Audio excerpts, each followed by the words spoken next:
Hey, church, good to see you again. Coming to you again from my backyard, sitting here next to my pond. It used to be a koi pond, had a couple of nice sized koi in there, and the raccoons liked them pretty well and had dinner for a couple of nights, and they're gone. So now it's just a goldfish pond. But as you can see, it's got a couple of lilies in it that are coming up with the lily pads and all of that. This is big part of our backyard in springtime, right? It's beautiful, sun on my face, and flowers are all in bloom. We've got some great roses around here that got some great smells. Even as I'm sitting here, I can every once in a while get a waft of the aroma of our favorite rose bush. It's a purple rose that's just got this amazing smell to it. That Debbie and I, we walk by it and we have to stop and smell it every time we do because it just smells so amazing. I don't know about you, but I love spring. I love flowers. But on Sunday and this last couple of months, I've been surprised at a new love that God has brought into my life, and that is birds. I never thought I'd be a bird guy. Yeah, birds are kind of nasty and disgusting, and I never wanted to be around them. Matter of fact, my idea of bird was like seagulls in Western Washington, and they were just horrible. And you try to go and have a lunch at the beach, and they're always trying to attack your food. They're the worst, right? But just in the last few months, especially, but over the last year, the Lord's been developing my love for birds. And on Sunday, it was kind of like this kind of great day. I got up early on that morning, getting ready for worship with the rest of you, and sat in my back patio, and there was just birds everywhere, and new birds that I hadn't seen in a long time or ever that were in my yard. And I was like, what the heck is going on? This is crazy. Last year we had some yellow-hooded orioles, and they are back, just got back this week, and they're so beautiful, so vibrant, the colors. And these crazy birds, they actually feed out of our hummingbird feeders. And so they actually land in the hummingbird feeder and somehow can stick their beaks in there and get that sweet water. And so we get some up close and personal looks at them, these beautiful orioles that are hanging out. Been seeing and identifying these different birds, white crowned sparrows, beautiful, and of course song sparrows. And of course, my favorite song bird is the mockingbird, of course. And the beautiful songs in the morning, but at night we have one that lands in a tree right on the edge of our porch before it heads into its nest, and it just has this beautiful song. It's usually after the sun is well down, it's almost completely dark, and all of a sudden this bird will land and begins to sing. So cool.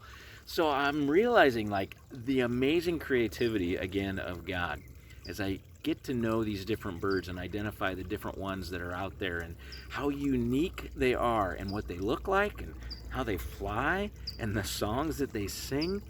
This is amazing. And I've only seen about 30 or so different kinds of bird in my backyard, but that's just my backyard. Imagine all of the birds around the globe that are so different and unique, hundreds, thousands of different birds, and it's just amazing God's ability to create in so many unique ways.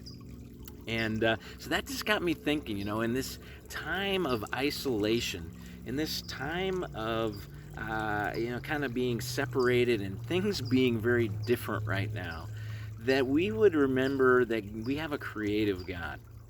And that even in these times of disruption and transition where things are very different than they were a month ago, that God is creatively working through this all. And just as He is created all of these unique birds, all these unique flowers that are around my yard and around the world, He is also creating these unique times for us to learn more about who He is, to learn more about who we are. And so just encourage you in this time to be looking for where God is located in the midst of this different season. We know He's working. We know He's available and He's out there and He's doing stuff. But what is He doing? May we identify maybe the new aspects of our character that He's been revealing to us Maybe it's aspects of sin, right? That this isolation has caused our sin to come to the surface, and we're able to see new aspects of it that we need to repent of and deal with. But maybe it's new character pieces or perspectives of our character that we have never seen. I like my love for birds, which is new. I never knew that I was going to enjoy that, but I have found a new love for that. And so I'm wondering, okay, what God is going to do with that, and what is He doing with that, and what does that reveal about who He's created me to be? But also, what does it reveal about who God is? During these different times when our normal life has been disrupted, our normal routine is thrown into chaos, it's an opportunity for us to identify new aspects of God's character. He's revealing new things to us about who He is, about what He's doing for us, how He's caring for us, how He loves us. And so may we also look for that. What is God doing? May we identify the new characteristics of God that we've come in contact with through this time of isolation and sheltering in place. God is a good God. He's at work. He loves us, and He's revealing new things to us all the time.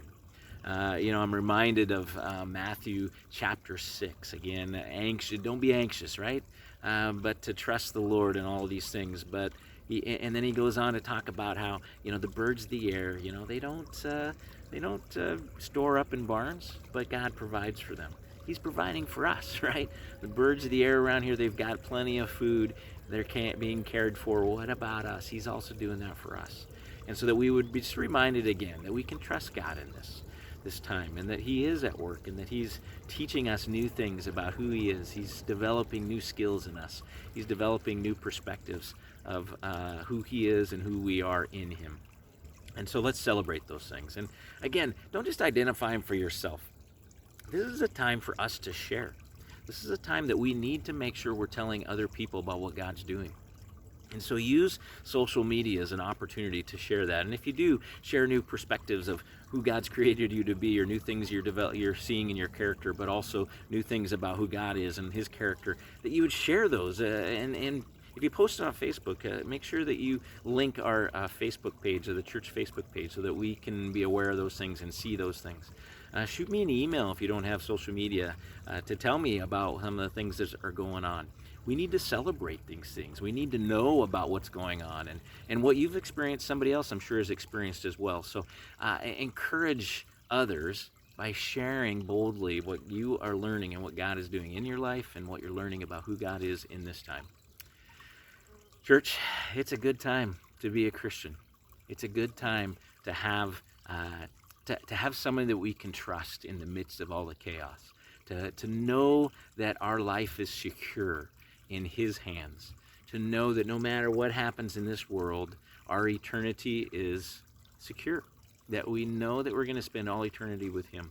And that death is not the end for us, but that death is the beginning for us of the new life that He has created for us and that He's got waiting for us. Church, let's continue to live into those truths. Let's continue to walk boldly in this time. Let's continue to pursue Jesus in this time. Let's continue to share what God is doing in our lives and others. He is a mighty and awesome and loving God. May we all continue to trust Him in this crazy time. All right, church, have a great week. Looking forward to worshiping with you again on Sunday morning online. It's not as good as in person, but it's still pretty good considering. Take care.